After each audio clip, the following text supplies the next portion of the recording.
জীবনের যে বাস্তবতার ব্যাপারে বিশ্বাসী অবিশ্বাসী নির্বিশেষে প্রতিটি মানুষ নিশ্চিত, তা হচ্ছে মৃত্যু। আমরা জীবনযাত্রায় ব্যস্ত হয়ে পড়ি, দায়িত্ব পালনের জন্য ছুটে বেড়াই এখান থেকে ওখানে। দিন শেষে ক্লান্ত শরীর নিয়ে ঘরে ফিরে চোখ দুটো বন্ধ করে চলে যাই ঘুমের জগতে। আমরা কি চোখ দুটো খুলতে পারবো? যেই ভবিষ্যৎ নিয়ে আমাদের সব চিন্তা দুশ্চিন্তা, সেই ভবিষ্যৎ কি আমাদের কাছে ধরা দেবে? একদিন পরিবারের কোনো সদস্য বা কাছের কোনো মানুষ চোখ বন্ধ করে দিল, আর খুলতে পারল না। আপনি হতভম্ব হয়ে গেলেন, যেন বিশ্বাসই হচ্ছে না সে মানুষটা সত্যি সত্যি চিরতরে আপনার কাছ থেকে চলে গেছে। অন্তরটা যেন অবশ হয়ে গিয়েছে। মরদেহটাকে গোসল করানো হলো, দাফন করা হলো। যে মানুষটিকে নাম ধরে ডাকতেন, বাবা বলতেন, মা বলতেন, কত আদরের নাম ধরে ডাকতেন, সেই মানুষটাকে আজ সবাই লাশ বলে সম্বোধন করছে। লাশ কাঁধে নিয়ে আপনি হাঁটা দিলেন কবরস্থানের পানে। কবর খোঁড়া হয়ে গিয়েছে। লাশ কবরে নামানোর জন্য কজন মিলে কবরে নেমে পড়লেন। বুকটা ধড়ফড় করে ওঠে, চারিদিকে মাটি যেন চেপে ধরেছে। বাকিদের দেখে কিছুটা সাহস পেলেন, লাশ কবরে নামিয়ে নিলেন। এবার আপন সেই মানুষটিকে সেই অন্ধকার গর্তে রেখে আপনার উঠে আসার পালা। নিজ হাতে মাটি নিয়ে সেই মানুষটির উপর ফেললেন। সাদা কাফনে মাটি পড়তে থাকে পড়তে থাকে।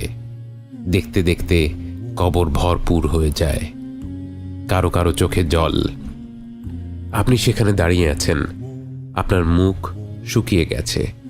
সেই কবরের দিকে তাকিয়ে আপনি যেন নতুন করে উপলব্ধি করলেন, যে মানুষটা আপনাদের ছেড়ে চলে গিয়েছে আপনি তারই পেছন পেছন ছুটে চলছেন। তিনি যেই জগতে প্রবেশ করেছেন, আপনি না চাইলেও আপনাকে সেই জগতেই শীঘ্রই প্রবেশ করতে হবে। কেমন হবে সেই দিনটি? মৃত্যুবরণ করার অভিজ্ঞতাটা আসলে কেমন? আল্লাহর অশেষ রহমত, নিশ্চিত এই গন্তব্যের চিত্রটি তিনি তার রাসূল সাল্লাল্লাহু আলাইহি ওয়াসাল্লামের মাধ্যমে আমাদের জানিয়ে দিয়েছেন, যেন আমরা সেই দিনটির জন্য প্রস্তুতি নিতে পারি। বছর খানেক পার হয়ে গেল। আপনি শুয়ে আছেন হাসপাতালের বিছানায়। আপনার শ্বাস দুর্বল হয়ে আসছে। আপনার মনে পড়ছে ছোটবেলার নানা স্মৃতি, মনে পড়ছে অর্জনগুলো, মনে পড়ছে ভুলগুলো, আর অনেক বেশি আফসোস হচ্ছে যে সময়টুকু অপচয় করেছিলেন তার জন্য। যতটুকু সময় বাকি আছে তা অপচয় করা যাবে না। নিঃশব্দে ঠোঁট নেড়ে আপনি স্মরণ করলেন, লা ইলাহা ইল্লাল্লাহ মুহাম্মাদুর রাসূলুল্লাহ। অন্তরে আপনি জিকির করতে থাকলেন। চোখ দুটো ঘোলা হয়ে আসছে। সামনে দাঁড়িয়ে থাকা কাছের মানুষগুলো ছোটাছুটি করছে, কিন্তু আপনি তাদের স্পষ্ট দেখতে পারছেন না। বরং চোখের কোণে এক অদ্ভুত আলো ধীরে ধীরে পরিষ্কার হতে লাগলো। কি সুন্দর সেই আলো, মনোরম, চোখ জুড়িয়ে যাচ্ছে। এই আলো ওরা আগে জ্বেলে দিল না কেন? ধীরে ধীরে আপনার নাকে ভেসে আসলো এক নতুন ঘ্রাণ। এটা কি ফুলের ঘ্রাণ, নাকি কোনো সুগন্ধি? এক অদ্ভুত ভালো লাগা আপনার মধ্যে ছড়িয়ে পড়ছে এবং আপনার সব শারীরিক কষ্ট দূর হয়ে যাচ্ছে। এরপর আপনাকে পুরোপুরি চমকে দিয়ে একদল মানুষ আপনার দিকে ভেসে আসে। কিন্তু কই, ওরা তো মানুষ না।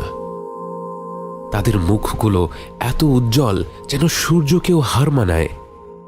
আপনার মনে পড়ে গেল রাসূল সাল্লাল্লাহু আলাইহি ওয়াসাল্লামের সেই হাদিস, এবং আপনি বুঝতে পারলেন এরাই হচ্ছে সেই ফেরেশতাদের দল যারা আপনাকে আপনার নতুন জগতে স্বাগত জানাতে এসেছে। কিছুক্ষণের মধ্যেই যেন পুরো ঘরটা ফেরেশতার নূর দিয়ে ভরে গেল। আপনি যেদিকেই তাকাচ্ছেন শুধু অগণিত ফেরেশতা ছাড়া আর কিছুই দেখতে পাচ্ছেন না। এরপর একজন ফেরেশতা আপনার একদম কাছে এগিয়ে আসে। আপনি বুঝতে পারেন তিনিই হচ্ছেন মালাকুল মউত, মৃত্যুর ফেরেশতা। তিনি আপনার মাথার কাছে এসে অত্যন্ত শ্রদ্ধা ভরা কণ্ঠে বলেন, হে পবিত্র আত্মা, আল্লাহর ক্ষমার জগতে, আল্লাহর সন্তুষ্টির জগতে বেরিয়ে আসো। আপনি যেন এই আহ্বানের অপেক্ষাই করছিলেন জন্ম থেকে। আপনি এত দ্রুত, এত সহজে দেহ থেকে বেরিয়ে এলেন যেন এক পাত্র থেকে আরেকটি পাত্রে পানি ঢালা হলো। এবং ফেরেশতাদের উচ্ছ্বাস দেখে আপনার মনে পড়ে গেল আপনার সন্তান জন্ম হওয়ার সময়টির কথা। যখন শিশুটি জন্ম নিয়েছিল, প্রতিটি মানুষের চোখ মুখ ভরা ছিল উচ্ছ্বাস আর ভালোবাসা। সবাই তাকে কোলে নেওয়ার জন্য ব্যস্ত হয়ে গিয়েছিল। আজ আপনি যখন আপনার দেহ থেকে বেরিয়ে এলেন, সব ফেরেশতারা যেন ঠিক সেরকমই উচ্ছ্বাসিত। আপনাকে কোলে নেওয়ার জন্য তারা প্রতিযোগিতা করতে লাগলো। তারা আপনাকে এক স্বর্গীয় কাপড়ে আবরণ করে অপূর্ব সুন্দর সুগন্ধি লাগিয়ে দিয়ে আপনাকে নিয়ে চলল আসমানের পানে। আপনি যেন আলোর বেগে আকাশ পাড়ি দিতে লাগলেন।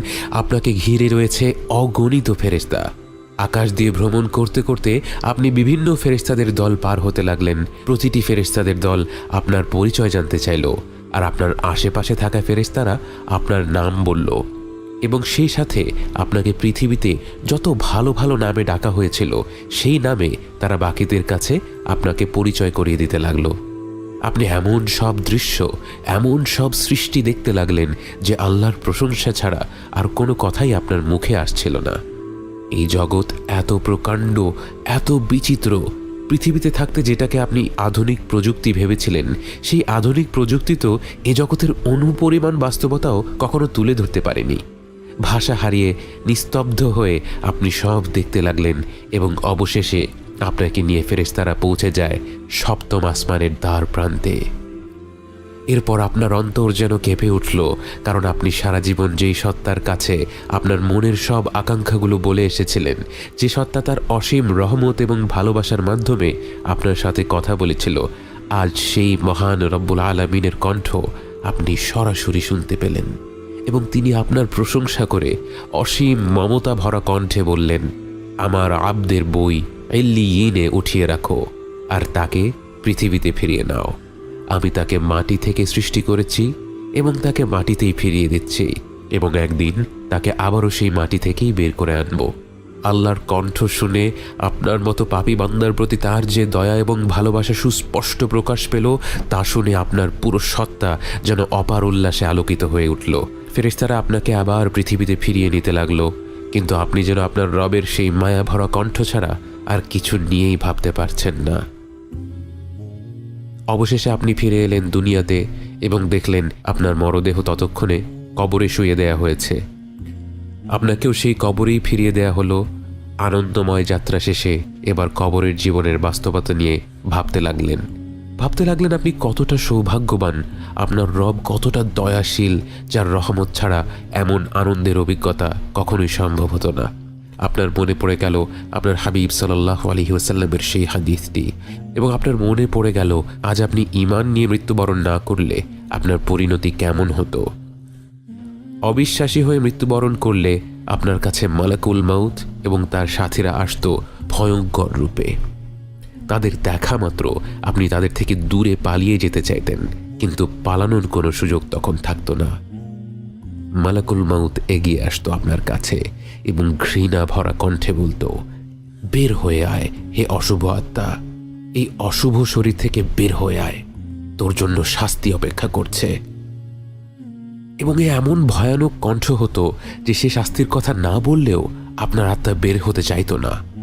আপনার মৃতপ্রায় শরীরকে আঁকড়ে ধরে রাখত, এবং তখন মালাকুল মাউত এমনভাবে আপনার আত্মাটাকে টেনে হিঁচড়ে শরীর থেকে বের করত, যেমনটা ঘন কাঁটাযুক্ত ডালের ভেতর দিয়ে তুলো বের করে আনা হলে হয়। এবং আপনার আত্মা বের হয়ে আসার সাথে সাথে বাকি ফেরেশতারাও আপনাকে ধিক্কার জানাতে থাকত। আপনাকে নিয়ে আসমান পাড়ি দেওয়ার সময় যখন প্রথম আসমানের দ্বার প্রান্তে পৌঁছতেন, সেই আসমান আপনার জন্য খুলে দেয়া হতো না, এবং আপনি প্রথমবার আল্লাহর কণ্ঠ শুনতে পেতেন, কিন্তু সেই কণ্ঠ হতো রাগান্বিত এক কণ্ঠ, এবং তিনি বলতেন, ওর বই সিজ্জিনে নামিয়ে রাখো। এবং এরপর আপনাকে সেই প্রথম আসমানের দ্বার প্রান্ত থেকে ছুঁড়ে ফেলা হতো আপনার কবরের দিকে। সেই ভয়ঙ্কর পরিণতি আপনার হয়নি। কৃতজ্ঞতায় আপনার অন্তরটা ভরে যায়। আপনি কবরের ভেতর থেকে শুনতে পান আপনার কাছের মানুষেরা মাটি দেয়া শেষ করে ধীরে ধীরে চলে যায়। আপনি প্রথমবারের মতো একা হয়ে পড়েন, অন্ধকার কবরে পুরোপুরি নিঃসঙ্গ।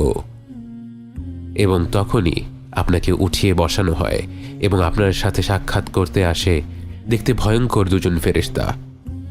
তাদের দেখে ভয় লাগলেও আপনি জানতেন মুনকার আর নাকির আসবেই।